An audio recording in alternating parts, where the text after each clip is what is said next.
আমি আপনার কাছে বিচার চাই, সূক্ষ্ম বিচার চাই যে আপনারা আমার এটা প্রশাসনে আমার এটা বিচার করে দেন যে কিসের জন্য একজন মানুষের ঘরে একটা পানি খাওয়ার হয় না। আমার 3টা টিউবওয়েল, আমার একটা টিউবওয়েল একটু পানি খাই, আমি আজকে বাড়ি এসেছি, আমি একটা টিউবওয়েল একটু পানিও খাইতে পারছি না।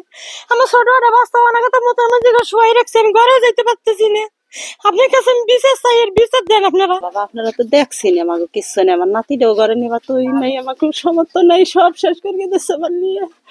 আমি আপনাকে যা বিচারে নাই তাই করেন আপনারা। আমার নানও একলা বাসায় ছিল, উনি ঘরের মধ্যে ওই সাইডে ছিল, ওই পাশে নিচতলা ওই রুমটা ছিল পারা রাত 12:30টার সময় বলে কি মনে হয় যে কি জানি ভাঙতেছে, এই করে উনি চুপ করে বসে রয়েছে পরে ওরা 3জন ঘরের ভিতরে ঢুকে গেছে, ঢুকছিল আবু তারা বজুল আর হলো আমি, এই 3জন ঘরের ভিতরে ঢুকে গেছে। ঢুকে যাওয়ার পরে বলে কি চুপ, কথা বলবি না, কথা না বলার পরে ওরা হলো এই সাইডে আইসে এই দরজা খুললে, এই দরজা মানে খুলে দিচ্ছে, এটা তো আগে ভেঙে ফেলছে। এই দরজা ভাঙার পরে কমসে কম 15-20-25 জন মানুষ ঘরে ঢুকছে, উনি দেখছে 20-25 আর অবগত থেকে 40-50 জন মানুষ ওরা আইছে, ওরা বাইরে ছিল সেই সময়।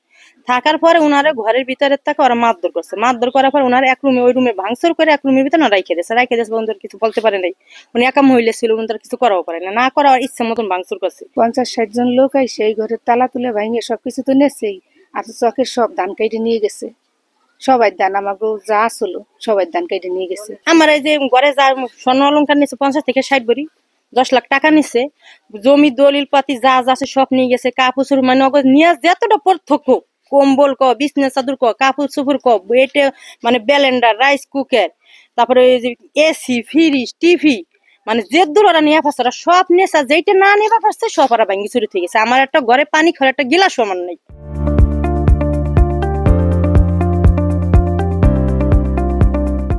ঘরে আমি শোয়া চালাম, আমার ঘরে 10 লাখ টাকা নেছে আর 60-70 ভরি সোনা নেছে। আমার মাইর হইয়া ধুইয়া আন্দারে বাতি বুতি নিবাইয়া তার উপরে আমার ঘরে সব কিছু নিয়ে গেছি, কোনোটা নাই। এই বিশ্বাস চাই আপনার কাছে। আমার যে এই চকে যে জমি ছিল আমার না, এই আমাকে দলের সব মানুষ কমসে কম ওরা 50 থেকে 100 বিঘা জমির ওরা ধান কেটে নিচ্ছে, অন্তত আমরা কিছু করতে পারিনি, আর আমরা কিছু করি না। আমরা জানতে পারি সকালে আনুমানিক 20-30 জন লোক বাইরে আর ভিতরে 20-30 জনের বাড়ির ভিতরে যাই ওনাকে ভাঙচুর করছে, আর ওই যে মহিলা ছিল ওনারও মারধর করে সবকিছু লুটপাট করে নিয়ে গেছে, ওনার নিঃস্ব হয়ে গেছে, ওনার সুস্থ বেঁচেছে। আপনারা জানেন গত 5/5/2025 তারিখে স্থানীয় আধিপত্য নিয়ে গারুয়া ইউনিয়নের মকরমপট্টিতে একটি মার্ডার হয়। তো মার্ডারের পর থেকেই উক্ত এলাকায় আইন শৃঙ্খলা রক্ষাকারী বাহিনী 24 ঘন্টায় ডিউটি করে। গতকালকে আমরা একটা ভাঙচুরের সংবাদ পেয়েছি, আমাদের পুলিশ ঘটনাস্থল পরিদর্শন করেছে। অভিযোগ প্রাপ্তির সাপেক্ষে যারা অপরাধী তাদের বিরুদ্ধে প্রয়োজনীয় আইনগত ব্যবস্থা গ্রহণ করা হবে।